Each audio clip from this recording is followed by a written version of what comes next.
So how did we put this all together? About 4 months before the Taiko conference, we all went to this meeting.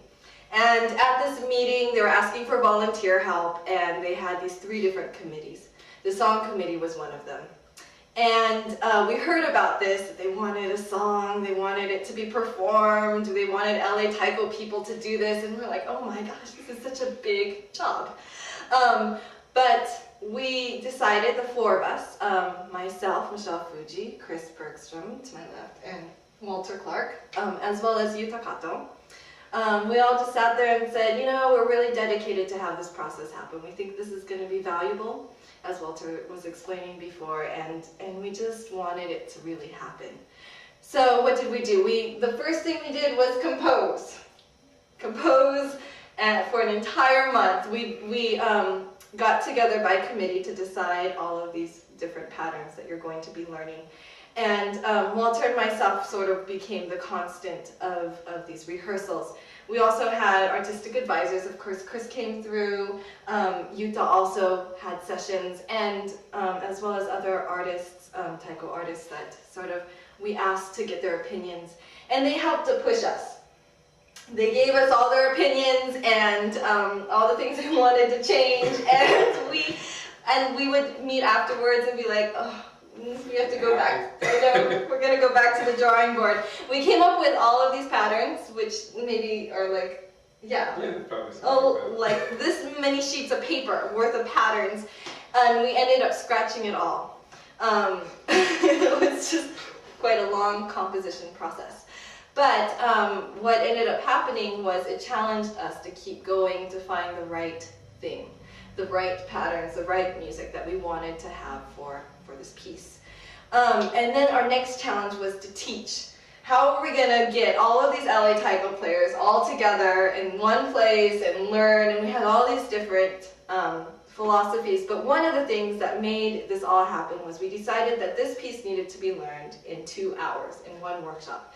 And we were going to do that same workshop every single time. So regardless of whether or not you came in May, or you came in June, or you came at the very last one in July, you were always learning the entire song and going through all of the different patterns, and that really made it easy for us to coordinate. We had an incredible response. Over 100 people have participated in our rehearsals. We did another thing, right? We did open house rehearsals. Yes. Because we were worried about space. And as everyone knows as Taiko players, finding space and drums is a really difficult task. So what we did was we had this open house rehearsal where we asked a group to host this as a workshop to their group, but open it up to anyone else.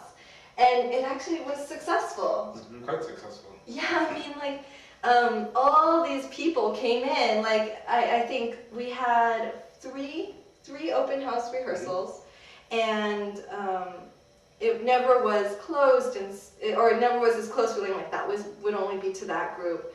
All the Korekara performers felt like they could come in, and at every single rehearsal, it was just sort of this conversation and just this interaction that was very organic. And it was amazing to see people from different groups just interacting with each other on a normal basis.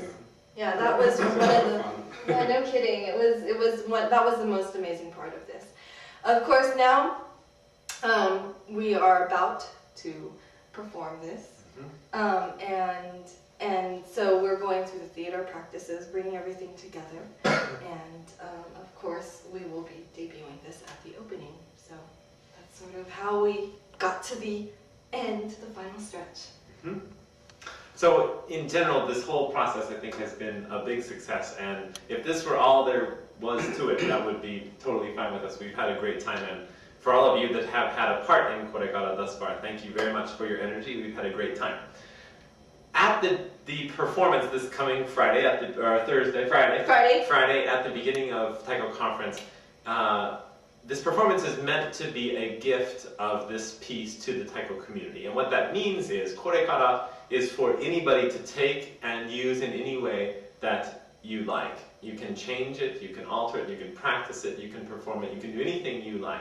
And in that spirit, in order to encourage collaboration and experimentation and changing and the life here on of Korekara, we're using something called a Creative Commons license. And all that means is that it makes it legal for you to use the piece. So we really encourage you to take it and make it your own. The only thing we ask, there's one rule of this Creative Commons license, and that is that any changes that you make, any additions that you make to Korekara, those also we hope you will make free to the rest of the community. So in that spirit, we hope that this song will live on as sort of a free taiko song for the taiko community, and that it will change in lots of different ways. We'll see different versions of Korekara from different groups.